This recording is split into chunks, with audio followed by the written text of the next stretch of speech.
clinical social worker. I've been working in behavioral health for past, I'm going to see if I can get the screen view. There's everybody again. For the past almost 20 years. And I see we have a lot of people that I don't know, but for the sake of time, I'm going to go ahead and just start the presentation, because it looks like there's a lot of people. So if I don't know you, nice to meet you. I would like this to be a discussion group. I was asked by Pastor Miller to present today on self-care and the importance of it in helping professions. And so I didn't do PowerPoint because I believe there's a thing called death by PowerPoint. And so I thought maybe an open discussion would be good. I see most everybody's muted. So if I can't see you on my screen, I think use the hand raise, and I will check that. I really would like to hear what everybody's experience is. I think it's important to share our experiences with others and what we've learned and how it can be helpful. And so I very much would like this to be a participation presentation versus just me telling you things. So my first question is when you hear the word self-care, how does that relate to you? Anybody, a couple people have an idea, anything that you've heard about before or practice yourself? Can you hear me okay, Kam? Yes. I think, the obvious things that come to mind are like doing things that are kind of like treating yourself, but I've learned more it's setting boundaries is a really good way to take care of yourself, having good boundaries so that you have that self-time, which is hard for pastors and teachers. Yes. Good. Thank you. Anyone else?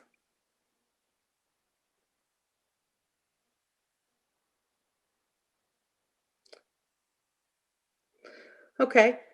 So my next question is then, how many of you have learned anything in your training or experience about practicing self-care?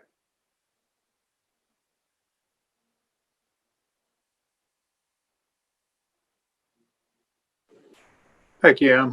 Anybody have that in pastoral school?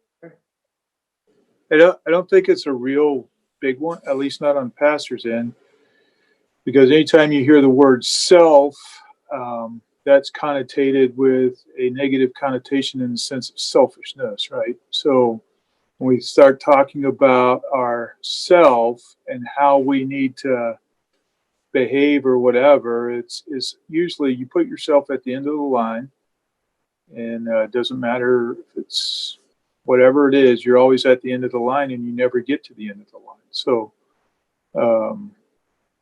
because you're always having somebody else get in front. So I think it's been a real, somewhat of a mystery. I mean, I think there's it's a good idea to us, but at the end of the day, it's how does that idea get in practically exercised and still be selfless people or still be people of Christ who, can go to the cross, right? So it's kind of where I think I've seen this at and the pastors I've dealt with for sure. Yes, thank you, Pastor Miller. Catherine, who is a teacher, also said that not in the teaching training is that something that's discussed. I even as a behavioral health professional, and my background is social work, it's not something that is part of the educational curriculum. And thank you, Pastor Miller, because that was my other question is, in the Christian realm, if you're in a helping profession, sometimes we can, interface that self-care with being selfish, which is never really our motive in the helping profession. But one of the analogies that I hear frequently is, would you, if if we're like a machine, like a car, would you run your car with an empty gas tank? How far do you get?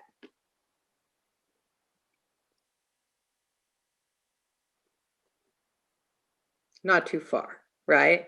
I mean, you can only, we have a little bit different amount, but you really can't get too far if you've got no gas to go. That's really how it is in a helping profession as well. You have to be able to have somewhere to get as far as you can push it, Catherine said again. So yeah, I mean, you can push it, but how many people have pushed a car, run out of gas in the middle of somewhere and pushed a car? It's a struggle.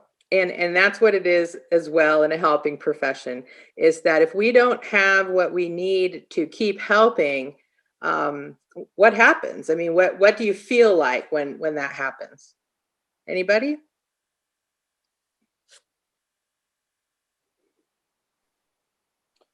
I've heard this analogy of Okay.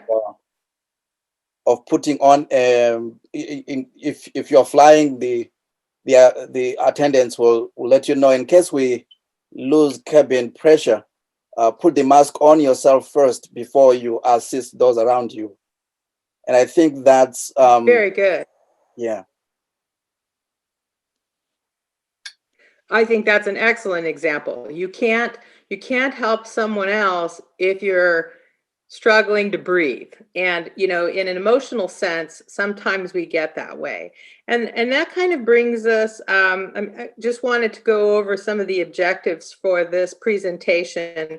And that's challenges in ministry and teaching that we have in having self-care.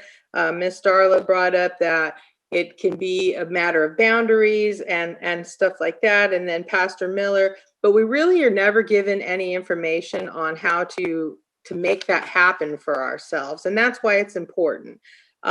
Develop self-care awareness. So again, when I was looking at making this presentation, I probably could have done a whole day on different aspects of self-care and techniques. And so this is really going to be a brief overview on why it's important for what we do on a daily basis and how that affects our professional as well as personal lives. And then also the importance of building it into something that you do regularly to ensure that, like, I think, was that Mr. Mangara who spoke, who said, like on the airplane, you put your mask on yourself before assisting other people, so that we're making sure that we have the tools necessary in order to help those around us, to keep on, if we're teachers, helping the students, helping the children, helping their families, helping whatever it is they need, our fellow teachers. And if it's pastoring, I think that the scope is even larger than that, because you have your entire congregation in addition to everyone else you work with and other people as needed. So that's sort of what our objectives for this session is. And so I wanted to ask, what are some of the challenges with pastoring or teaching that get in the way of setting boundaries or get in the way of making sure that you're taking care of yourself? Anybody share some of those things?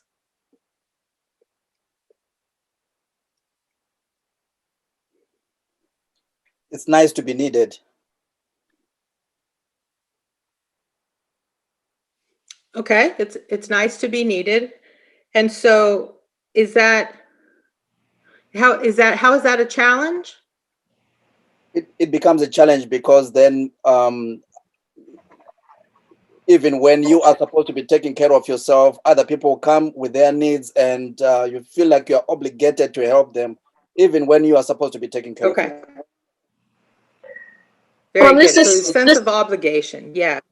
This is Cindy Dasher. I think sometimes after you teach all day and everything and you have a family, then you go home and you have to take care of your family and do all that family stuff. And so there isn't a lot of time just for yourself, even if you are spending time with your.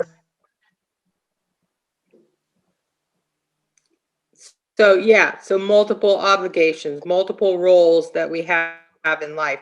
Brenda Campbell also put in on the chat box that time was an issue. And I'm sorry, Miss Dasher, I got you freezing in the middle. I don't know if you had more that you were saying. No, that was it. Just, then you have family time, then you don't have really time for yourself either. Yes. It's true. Yep. So conflicting obligations that we have, roles. This is How about with pastor? yeah, this is Jim. Jim Oh, John. go ahead. Yes. I think that teachers and pastors, we are ministers in every regard, very similar. I think that our larger worldview of our dedication to what God's called us to do and our mission can really we overemphasize that at the risk of having a balance in our lives. We believe that our commitment to this great and awesome calling and cause that we have supersedes anything that we feel we need for ourselves, and that can at times really undermine our ability to have balance, because there is this commitment and sense of sacrifice and to die down to self and our needs. And it can really become a source of difficulty for pastors, their families, teachers, their families, because it's not just a corporate mission or a business setting where you leave and it's like, nobody's going to call me at home now because this has nothing to do with anything. When I leave there, I leave, but we wear it, we put it on every day, and we go to sleep with it. This mission, this sense of calling, the urgency of the three angels' messages, it really Yes. does. It really does overpower us. Yeah, agreed. I mean, so, here we are, we're all servants of God. We're trying to promote our mission, teachers, pastors as well. Catherine said obligations, that we're meeting the expectations that people have from us, I believe. And so it's this thing greater than ourselves. And sometimes that can put us into a zone where we feel like we need to be there all the time for everyone. Some of the things that I came up with was that the schedule isn't set. I mean, teachers, you maybe work 8 to 3, something like that. Pastors might be a little bit different, but then there's meetings and there's Bible studies and there's visitations and there's conference activities and there's trainings and there's these, and teachers, I feel is probably very similar, is that there's these obligations that we have professionally, but like you said, Pastor Jim, we also have this greater mission where we feel like we need to be there for everyone all the time because it's not about us. But at the same time, that's can also start to run us very low. There's after school activities, there's parent teacher conferences.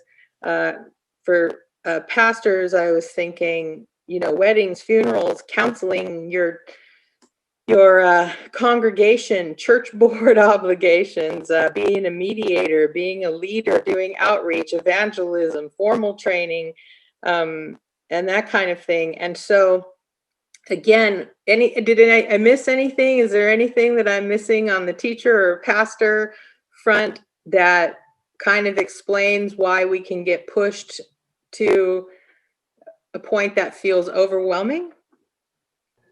You nailed it. What about responding and dealing with conflict and or drama within church people or churches? Yeah.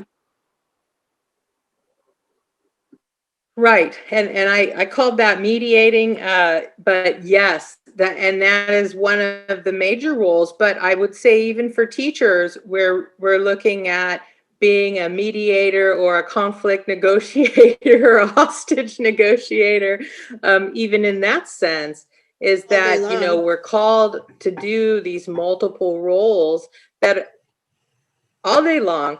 And not only that, so, between students, how often are you referee and, match judge and all those kinds of things.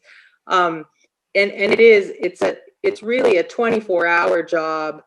And I think that is what presents part of the challenge and the need for self-care, is because it's not just it's not an 8 to 4 where you go to work and you do your job and you get off and you go home and you're done. There's a lot of outside obligations that are required. And what's the other part of being all those things 24 hours a day? Can anybody think of anything that's key there when your job isn't just to go to work and come home?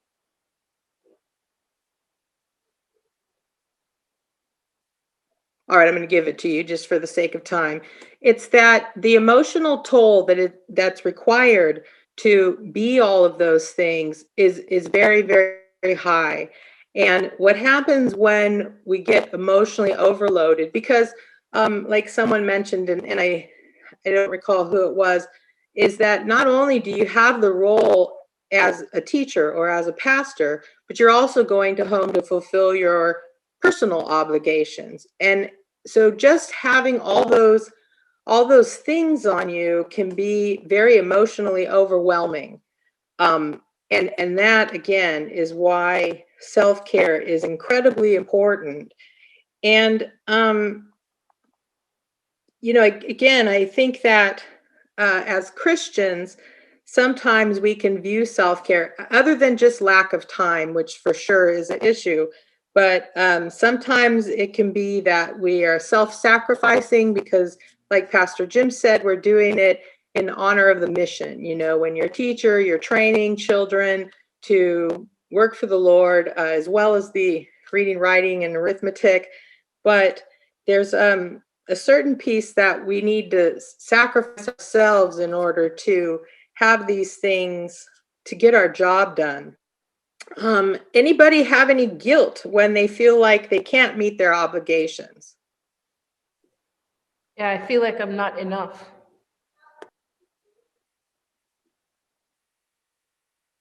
Right. So then if you can't do something because you're really taxed, then you have this emotional, it's an internal stress response, guilt, and it really helps. I mean, it really piles on that much more stress with what you're already experiencing. So again, that can be another thing. Anyone else struggled with guilt over not quite being enough? Well, I think that a really important thing is that, like in a normal business setting, you have a boss, right? And you're on task. You do what you got to do. You gotta perform. You gotta produce. And then when you leave, it's kind of like, okay, I'm done. But I think in ministry, in classrooms and in churches, we have a sense that yeah, we're not doing enough. We should be doing more. And I have to answer to God for that. It's 24, it's all the time. So So God is judging you. Myself, well, What was there's that last certainly a thing? sense of accountability. Yes. Yes. I was going to say too, it's not only accountability, but it's also your family gets neglected at times too, because you want to do something with everybody, but you can't. The family is the one that sometimes gets neglected. it seems to me like if you think you've got a Okay. handle on So guilt, try to turn off your cell phone and see how it makes you feel. I just, it just makes me feel so guilty to turn that thing off and try to get 20 minutes of quiet time. right. Yes. So that's another factor. Good point is that we are, in this day and age with our cell phones, we're constantly connected. And so you feel like, especially when you have an obligation, you're feeling this obligation to God or to your constituents, whether they're students or congregation, is that you don't even feel good if you turn your cell phone off for 20 minutes, you said, during a day, because then, thinking too much about oneself. Very good. Those are all super important things. And, again, like I said, when I was looking at this, there's many, many factors that go into the kind of work that we do. The other thing is how many either pastors and teachers, I don't know if this is true of you, but how many feel like you're a little bit isolated, as in the leadership role, or when you're getting information that's could be sensitive information that you're not allowed to share. I know as a healthcare provider, we have HIPAA, but as a pastor, you also have a sense of keeping confidentiality for some of the issues that you're taking care of. So how many people feel isolated, that they don't have anyone to talk to about whatever that you're going through?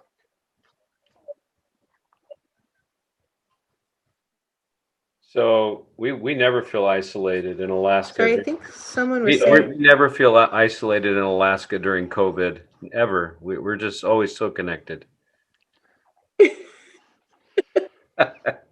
Okay, but COVID aside, COVID is an anomaly. It's an irregularity. But just within the position, does anybody ever feel isolated? Like you kind of have all this stuff on your shoulders and there's nowhere to take it.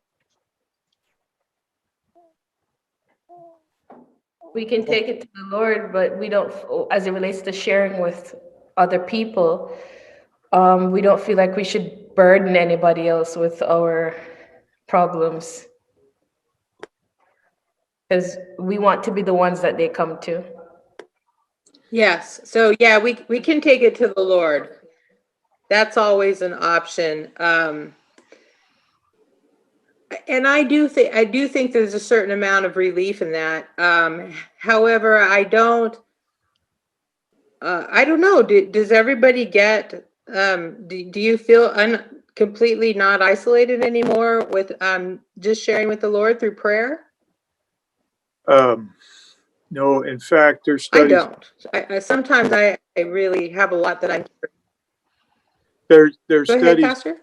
Yeah, there's studies done that actually, I don't know about teachers, but because the study I've seen is about pastors, but that is very isolating, because just what we talked about, our own expectations, what we feel that God is expecting from us, and then you have the expectations of those that you serve, and how you live up to those. And I even heard one guy, we were doing some preaching training, I think back when I was an elder in the church, a local elder, and we were at some conference gathering or whatever, and they said, we don't want to see the preacher crying in the pulpit.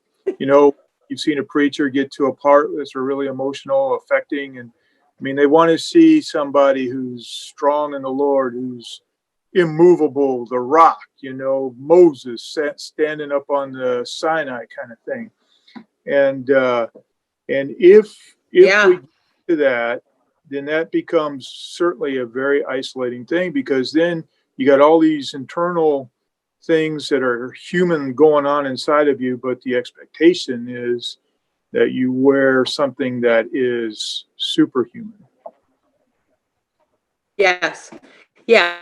The expectation is that you're superhuman.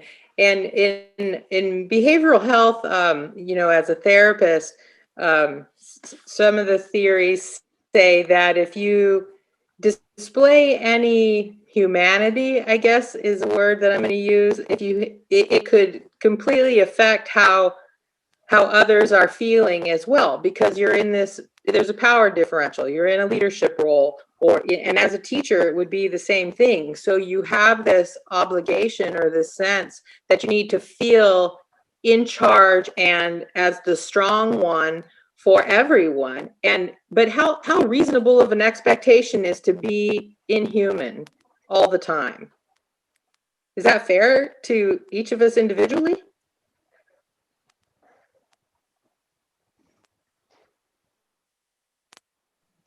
Hey, Cam. I don't think it is. I think it's a expectation that's not achievable. And that kind of brings us back to the guilt. Did someone have a comment?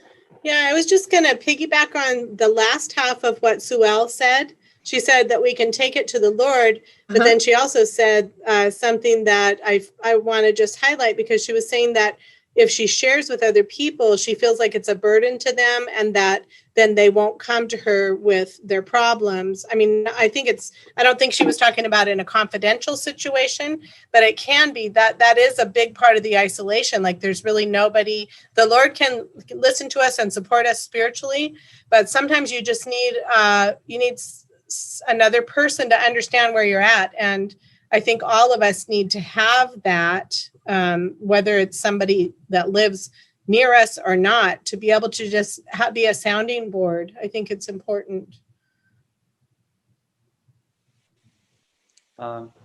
Yes, I completely agree. Go ahead. Okay. So I remember when my brother first started working as a paramedic, and the beginning of his career, he was like losing sleep over things he's seen over the day, and feeling very strong about his job. And you know what happened? In a few months, I think it's a defense mechanism, where basically he learned how to do his job without loading himself with all the emotions and all that. And as a pastor, I see the danger not necessarily. It does happen. I'm not denying that it happens, that people that pastors or teachers are getting overloaded. But the danger I see is that, we learn how to deal with these problems without empathizing, without sympathizing with people, and treat the calling that we have just as a profession. And I see, when I talk to members, sometimes they feel that way. They feel that the pastor they come with their problems and they want to share, and the pastor, okay, let's pray over it. Let's pray. That's like that's what we do with everything. And they want to see a little bit more. They want to see that we care. They want to see that we're humans. And so from a personal point of view, I think the danger is that we learn how to deal with these problems without keeping our humanity. Okay. So in the behavioral health world, and thank you for that, because you brought up a number of really good points. Again, if I did a day, I would probably take that apart from a behavioral health perspective. And what you brought up is that when you have an emergency services job, if you have a hospital job, if you have a job that you're seeing the lesser sides, soldiers, any kind of emergency services type of work, and you're seeing trauma on a daily basis, you're basically exposing yourself to trauma. I would say pastors and possibly even teachers, because of some of the things that they see, is that certain aspects of our job are exposing us to trauma. And what you're talking about when you're like you said, your brother was starting to feel that, is what they call vicarious trauma. And it's when the trauma is not happening to you, but you either witness it, see it, or participate in it to a level that it starts to impact you. And then the second part of what you said that I really liked was that we become numb to it. And in my profession, they call that, it's burnout is the easy word, but it also becomes apathy to how people are feeling. And, as a behavioral health provider, the empathy is something that you have to keep all the time. And if you start to feel it wane, like you said, that sometimes people feel they go to pastors and they're like, well, let's just pray about it. Prayer is always a good option. But if they're not feeling heard, that can really cause a problem. And so again, all these different pieces of what the job entails that are piled on us is the reason that we need self-care, and that we need to process those things, with someone. It could be a peer support, whether you have that within, the pastors, whether you have a mentor is also a good option. We're going to talk a little bit here next about how do we make these things happen. But that's because that's what happens when you're running your car on empty, when you don't have enough gas in your car and you're starting to get these secondary effects. Again, I really don't think, because it's not even standard in social work, but I would say that, most job training programs, whether it's pastor or teacher or education, they don't really talk about how do you keep those things from happening. I don't know. Does anybody have any other experiences with what it's like when you're kind of burnt to the end?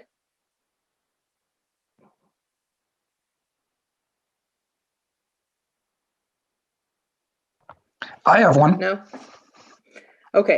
Some of them, yeah. Okay. Hello? Yes. Oh, I was just saying that I've noticed that sometimes people become a little passive aggressive, where they're passive because either it's a cultural climate or business climate where you just take on more loads, and then at some point you push back, and that might be gossiping, that might be becoming very negative, and that's unhealthy. But it's one of those defense mechanisms you get when you feel like you're kind of in a spiral out of control. And I know that at least in my experience, Adventist education hasn't done a very good job of addressing that. And that once in a while you hear it on meetings like this, but you don't really hear it from a management standpoint where, hey, here's a plan for us if you get to this point to kind of release in a healthy, effective way so that we can all be our best selves. Especially as people get into a different part of their career and you go through different life parts, it's a little different from a young teacher, say, to a middle of the profession teacher, to an older teacher. Sure. Very good point is that you can develop a negative attitude towards your job, towards your leadership, towards your peers, that definitely comes out. Sometimes people can be passive aggressive, communication wise. Other people might become just straight aggressive, and other people might just withdraw, and there's your apathy. So very good point. Anybody else when they're feeling like they're stretched too thin?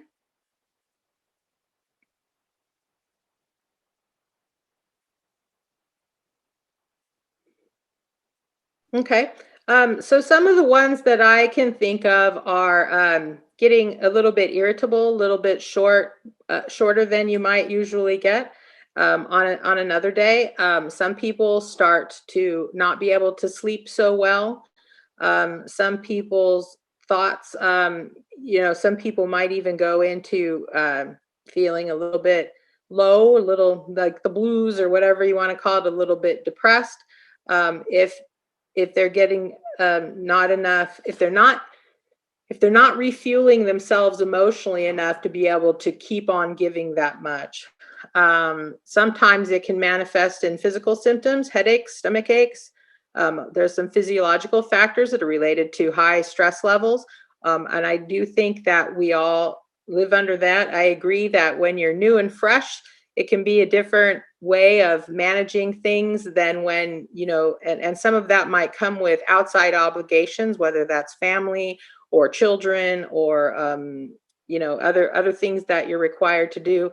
But there's a lot of things that can happen that most people don't associate with being strictly related to the job that can impact how we're living on a day-to-day basis. It might even be something as simple as diet, or, you eat more junk food than you usually do, or you're, not taking as good a care of your health as you can.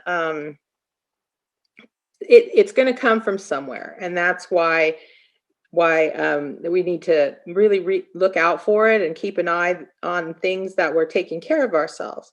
And Pastor Jim got ahead of me because I did mention, how the pandemic and natural disasters both of which we've seen here in Alaska over the last couple years. We had the earthquake at the end of 18, I believe, and then we've spent a year with COVID and the social distancing, and that's just another stressor on top of what we already have to deal with. So again, there's a lot of things that are involved in our self-care and how we're feeling. Our emotional wellness, I guess, is the best word I like. So what do people do? What experience do you have with using self-care tools, and how often are you able to make that happen?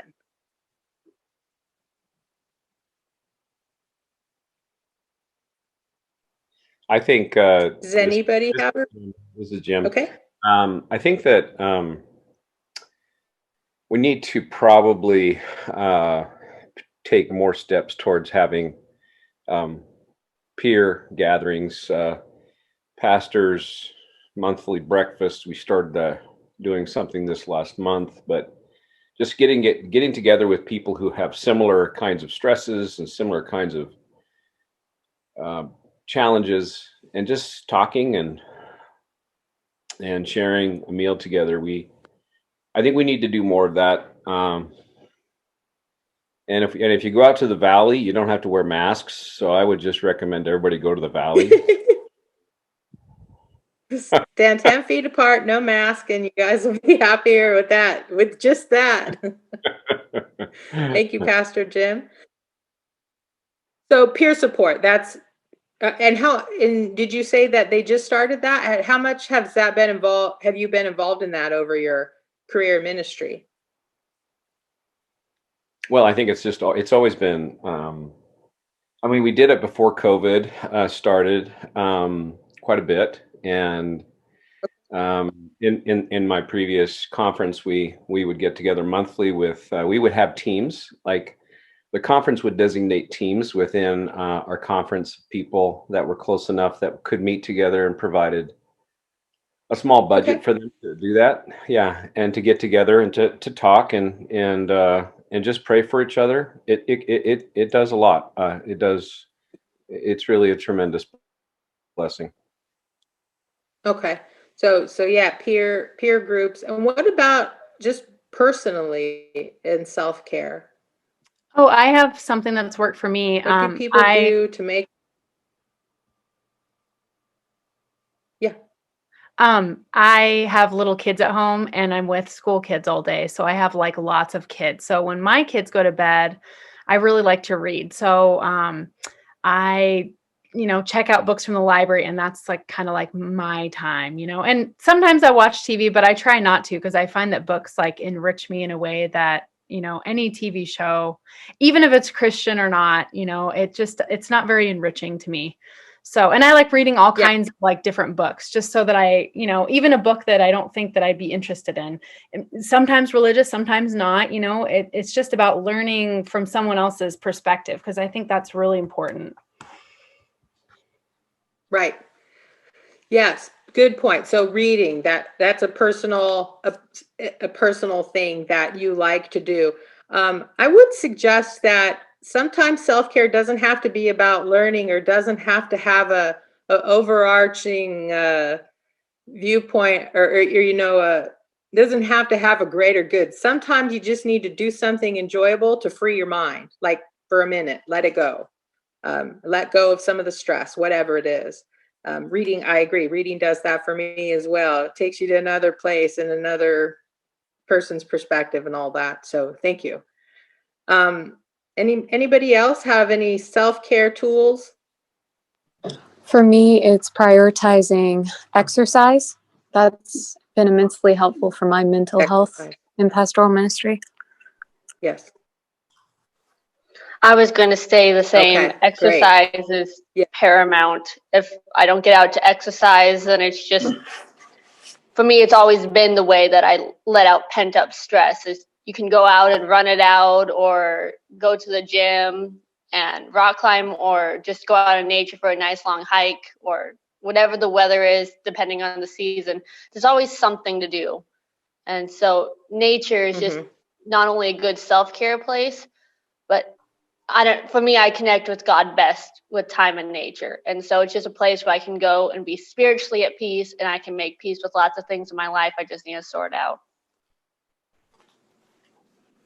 Yeah. One of the Yeah. things Exercise is another great. Yep.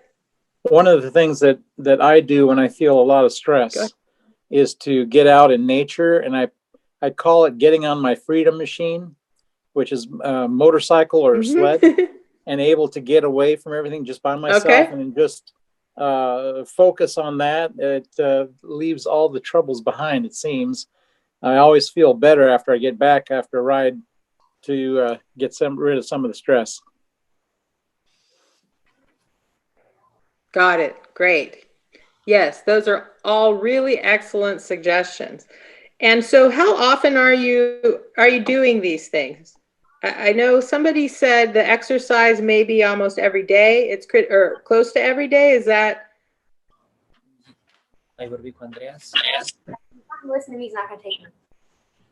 For me, it's not every day, but it's at least several times a week. Okay. So I'm hearing that people have a lot of tools that they know are helpful to them to manage stress, but time, again, we talked about the rigorous schedules that both teachers and pastors are obligated to, as well as the sense of duty and responsibility that goes along with it. I would, really like to encourage people to build something really small into their daily thing. And so that's going to take us kind of to our next things, is how to incorporate self-care daily, and trying new things like good food. Yes, a foodie is good for your brain. Somebody put that on the chat box. So having something interesting to eat or new that they're trying can also be a wellness tool. But I think that because our jobs are so demanding emotionally, physically, time-wise, that it's really important that you build self-care into your daily routine. It doesn't sound like unless somebody didn't speak up, but it doesn't sound like people are doing that. And again, your self-care routine is whatever you know helps you to relax. And so we heard a few suggestions from people. So trying some new food, trying exercising, getting out in nature, motorcycle riding, sledding. There's all these different things, but it's going to be different for everyone. Like what I do for my self-care isn't necessarily what you might do. For me, it's making sure I have enough sleep. If I don't have enough sleep, I am no good to anyone ever. That is one that I really, really stick to daily, is making sure that I'm getting good rest. And I take a lot of steps in order for that to happen. So why do you think that, does anybody know why that would be necessary? Somebody has a waterproof Bible that they take into the shower. That's the only free time. That was on the chat box. Why would self-care be good on a daily basis? Anybody?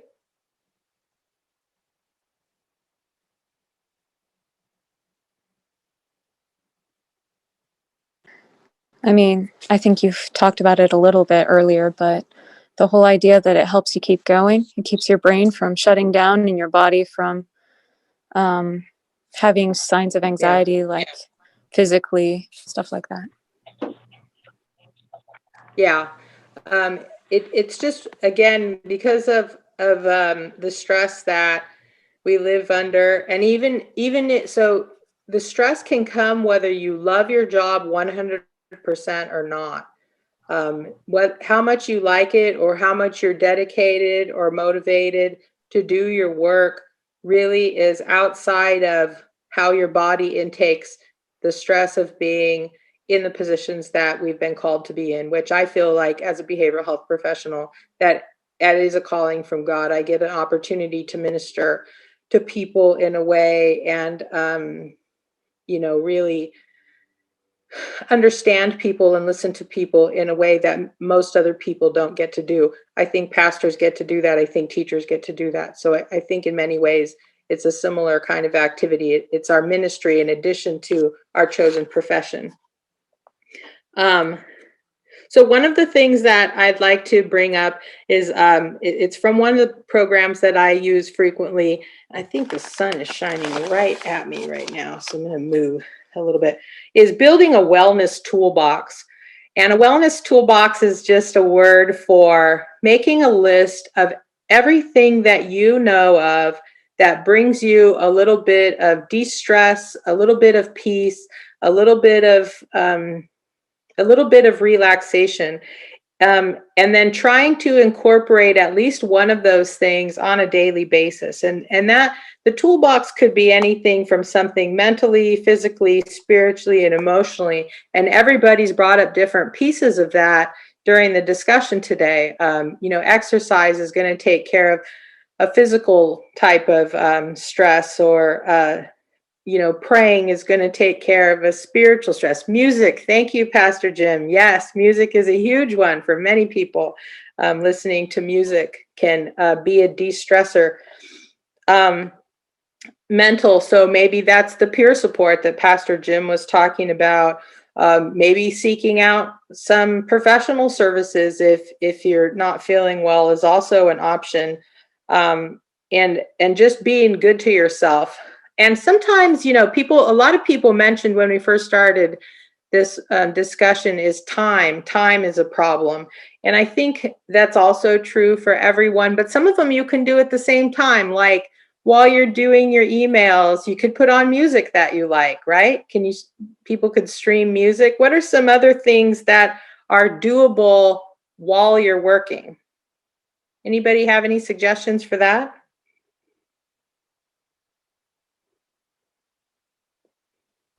I have one. I exercise and just walk in the morning, and I listen to like a podcast or something. So if you're not a reader, and that I really like that. That really fills me up. Okay, great. Yeah, good suggestion. So I write up drafts What about if of you're my sermon. Uh-huh. Yeah, type up drafts of my sermon and print them off. And then I put them on a clipboard and go for a hike. And I hike with a clipboard. And I get all kinds of ideas and write them down. But I also have the opportunity to talk to almost everyone I pass, because they're like, what are you doing with that clipboard? Are you taking a survey? Are you working for the parks? And then I get to tell them I'm writing a sermon, and it's a good thing. Perfect. Okay, so you do two things. So you're working on your sermons while you're outside participating in an activity you enjoy. Somebody just put something else on the chat. Let me just grab it real quick. Making sure that your space is a happy place, a happy space to work in, whether that's inside or outside. That's another good thing, whether, especially with COVID, while we're doing a lot of distance work, is your space bringing you up, right? That's a small thing that we can do. Put things around that remind you of things that you like, things you enjoy, people you enjoy, those kinds of things. Great idea. Anyone else have any suggestions? Okay. So the other thing is that I like to suggest to people, because time is such an issue, is I'm very time oriented as well. I kind of have my day laid out, and I'm not so good at usually using a scheduler except for appointments, but I do like to schedule things in. So if you're somebody who likes to be really scheduled and feels like there's no time, I encourage you to try to schedule your self-care into your day of activities. Because it's equally as important as everything else that you're doing in your work. And so agree on the stigma statement. I missed the stigma statement. Let me look at it again.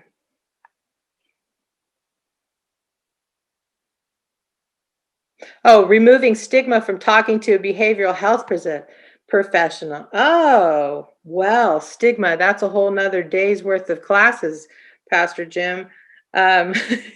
Stigma, there's a lot of stigmas that have to go for sure. But again, as confidentiality, talking to a behavioral health professional is really only in the individual's best interest. So I feel like if you need one, it's always, even if you don't think you need one, you might need one. It's a good way, especially if you're in a field where you have to be confidential and it's hard to find people that you're able to discuss things with. Having a professional who is bound by Privacy Act is a good way to have a third party feedback. Somebody suggested cutting out toxic people in your life. Again, if you can do that, I find it to be one of the most healthy things that you can do for yourself. Darla, you mentioned at the front, setting boundaries. If people in your life are only bringing you down in a way that's destructive, it's good to set a boundary on that interaction. And sometimes we can't do it all the way, but it's definitely helpful to be able to set that boundary. Somebody else had a comment. So I'm getting stuff in the chat. I'm sorry. It's a little bit distracting, but could it be made an annual requirement for pastors? Well, I don't know. There must be someone on here who could decide that an annual requirement to have some training on self-care. That was a suggestion in the chat box. I definitely think that self-care is something that should be done more, put a little bit more emphasis on it, especially because of, like I mentioned, all the things that are required of these positions where you're not just going to work and building a house and coming home. It's really a 24-hour job. So again, that's something that's discussed at another level than me, but I happen to agree with that. We're running out of time for our segment. Yes, I was just wrapping it up. So some of the other things that that you can do is scheduling that, recognizing your triggers. Again, it's a whole nother thing, is triggers, the things that happen outside of you that trigger an emotional response. That's another way to kind of learn a little bit more about yourself. There are support options for there's a 1-844 for pastors. I don't know any support hotlines for teachers. Counseling, peer support, and mentoring, some of the other things that I've suggested along the way, I think are different ways that we can facilitate our self-care on a daily basis. I strongly encourage everybody to do that. I'm a church member, so reach out to me if you have anything specific about things. I'm sure they have my contact info that's available. I'm pretty familiar with resources in Anchorage, some of them in outer areas as well in Alaska. And so again, we went over some of the objectives. There's probably 1 minute for questions. Does anyone have any questions for me before we end our session today? Thank you all for participating as well. It's been interesting. I know there's a lot of people on here, so it's a little bit difficult platform for a discussion, but any questions?